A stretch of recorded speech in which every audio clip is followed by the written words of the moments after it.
Jai Shriram. Welcome back to my channel friend. ಇಂದು ನಾವು ಬೆಂಗಳೂರು ನಗರದ ಅತ್ಯಂತ ದೊಡ್ಡ ಮತ್ತು ಆಧುನಿಕ ಶಾಪಿಂಗ್ ಮಾಲ್ಗಳಲ್ಲಿ ಒಂದಾದ ಫೀನಿಕ್ಸ್ ಮಾಲ್ ಆಫ್ ಏಷ್ಯಾ ಬಗ್ಗೆ ತಿಳಿದುಕೊಳ್ಳೋಣ.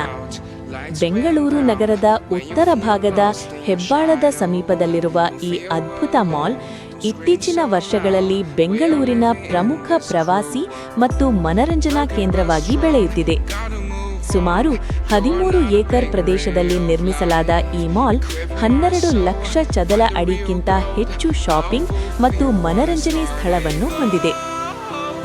ಇಟಾಲಿಯನ್ ಹಾಗೂ ಅಮೆರಿಕನ್ ಆಹಾರ ಸೇರಿದಂತೆ ಎಲ್ರಿಗೂ ಈ ಒಂದು ವಿಡಿಯೋ ಇಷ್ಟ ಆಗಿದೆ ಅನ್ಕೊಂತೀನಿ. ದಯವಿಟ್ಟು ನನ್ನ ಚಾನಲ್ ಸಿನಿಮಾ ಪ್ರಿಯರಿಗಾಗಿ ಇಲ್ಲಿ ಅತ್ಯಾಧುನಿಕ 14 ಸ್ಕ್ರೀನ್ INOX ಮೆಗಾಪ್ಲೆಕ್ಸ್ ಥಿಯೇಟರ್ ಕೂಡ ಇದೆ.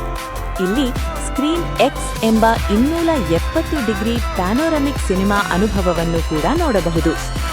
ಮಾಲ್ನ ಒಳಾಂಗಣ ವಿನ್ಯಾಸವು ತುಂಬಾ ಆಕರ್ಷಕವಾಗಿದೆ. 5 ವಿಭಿನ್ನ ಥೀಮ್ಗಳಲ್ಲಿ ಈ ಮಾಲ್ ವಿನ್ಯಾಸಗೊಳಿಸಲಾಗಿದ್ದು, ಲಕ್ಸ್ ಏಟ್ರಿಯಾ, ಎಡೆನ್ ಆರ್ಕೇಡಿಯಾ ಮತ್ತು ಓಯಸಿಸ್ ಎಂಬ ವಿಶೇಷ ಸ್ಥಳಗಳು ಇಲ್ಲಿ ನೋಡಲು ಸಿಗುತ್ತವೆ. ಇವು ಪ್ರಕೃತಿ ಮತ್ತು ಡಿಜಿಟಲ್ ಡಿಸ್ಪ್ಲೇಗಳ ಸಂಯೋಜನೆಯಿಂದ ವಿಶೇಷ ಅನುಭವ ನೀಡುತ್ತವೆ. ಇದಷ್ಟೇ ಅಲ್ಲ, ಇಲ್ಲಿ 3000ಕ್ಕೂ ಹೆಚ್ಚು ವಾಹನಗಳಿಗೆ ಪಾರ್ಕಿಂಗ್ ವ್ಯವಸ್ಥೆ ಇದೆ. ಇದರಿಂದ ಕುಟುಂಬದ ಜೊತೆ ಅಥವಾ ಸ್ನೇಹಿತರ ಜೊತೆ ಸುಲಭವಾಗಿ ಇಲ್ಲಿ ಭೇಟಿ ನೀಡಬಹುದು. ಒಟ್ಟಿನಲ್ಲಿ ಫೀನಿಕ್ಸ್ ಮಾಲ್ ಆಫ್ ಏಷ್ಯಾ ಕೇವಲ ಶಾಪಿಂಗ್ ಮಾಲ್ ಮಾತ್ರವಲ್ಲ, ಇದು ಶಾಪಿಂಗ್, ಆಹಾರ, ಸಿನಿಮಾ ಮತ್ತು ಮನರಂಜನೆ ಆಲ್ ಇನ್ ಒನ್ ಪ್ಲೇಸ್ ಎನ್ನುವಂತೆ ವಿನ್ಯಾಸಗೊಳಿಸಲಾಗಿದೆ. ಬೆಂಗಳೂರು ನಗರಕ್ಕೆ ಭೇಟಿ ನೀಡುವವರು ಅಥವಾ ವಾರಾಂತ್ಯದಲ್ಲಿ ಕುಟುಂಬದ ಜೊತೆ ಸಮಯ ಕಳೆಯಲು ಬಯಸುವವರು ಈ ಮಾಲ್ಗೆ ಒಮ್ಮೆ ಭೇಟಿ ನೀಡಿದ್ರೆ ಖಂಡಿತ ಒಂದು ವಿಶೇಷ ಅನುಭವ ಪಡೆಯುತ್ತಾರೆ.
ಹಾಗೆ ಮಾಲ್ನೆಲ್ಲ ಓಡಾಡ್ಕೊಂಡ್ ಬರ್ಬೇಕಾದ್ರೆ ಅಲ್ಲಿ ಫುಡ್ ಕೌಂಟ್ರಿಗೆ ಹೋದ್ವಿ.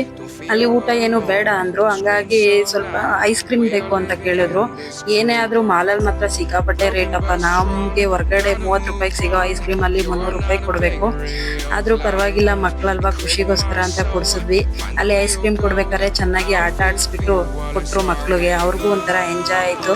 ನನ್ನ ಚಿಕ್ಕ ಮಗಳು ಮೊದ್ಲಿಗೆ ಅದನ್ನ ನಾನು ಹೋಗೋದಿಲ್ಲ, ನಾನು ನೋಡೋದಿಲ್ಲ ಅಂತ ಹೇಳಿ ದೂರ ನಿಂತಿದ್ದವಳು. ಅವ್ರ ಅಕ್ಕನ ಆಟ ಆಡ್ಸೋದು ನೋಡ್ಬಿಟ್ಟು ಅವಳಿಗೆ ಇರಿಟೇಟ್ ಆಗ್ಬಿಟ್ಟು ಇಸ್ಕೊಳಕ್ ಹೋದ್ಲು. ಆಮೇಲೆ ಅದಾದ ನಂತರ ಅಲ್ಲೇ ಒಂದು ನಾವು ಫೋನ್ ಕೂಡ ತಗೊಂಡ್ವಿ. ಆ ಕ್ರೋಮಲ್ಲಿ ತಗೊಂಡಿದ್ದು ಸ್ಯಾಮ್ಸಂಗ್ ಅಲ್ಟ್ರಾ S24 ಫೋನ್ನ ತಗೊಂಡ್ವಿ. ನಮಗೆ ಅದು ಲಕ್ಷದ ಟೋಟಲಿ 1,30,000 ಏನೋ ಬಿಲ್ ಆಯಿತು. 1,20,000 ಫೋನ್ ಇದ್ರೆ 10,000 ಇನ್ಶೂರೆನ್ಸ್ ಮಾಡಿರು.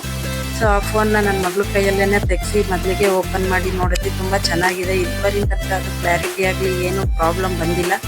ಫೋನ್ ತಗೊಂಡು ಅಲ್ಲಿಂದ ನಾವು ಮನೆ ಕಡೆ ಬಂದ್ವಿ. ಈ ಒಂದು ವಿಡಿಯೋ ಇಷ್ಟ ಆದರೆ ದಯವಿಟ್ಟು ನಮ್ಮ ಚಾನಲ್ನ ಸಬ್ಸ್ಕ್ರೈಬ್ ಮಾಡ್ಕೊಂಡು ನಮಗೆ ಸಪೋರ್ಟ್ ಮಾಡಿ. ಧನ್ಯವಾದಗಳು.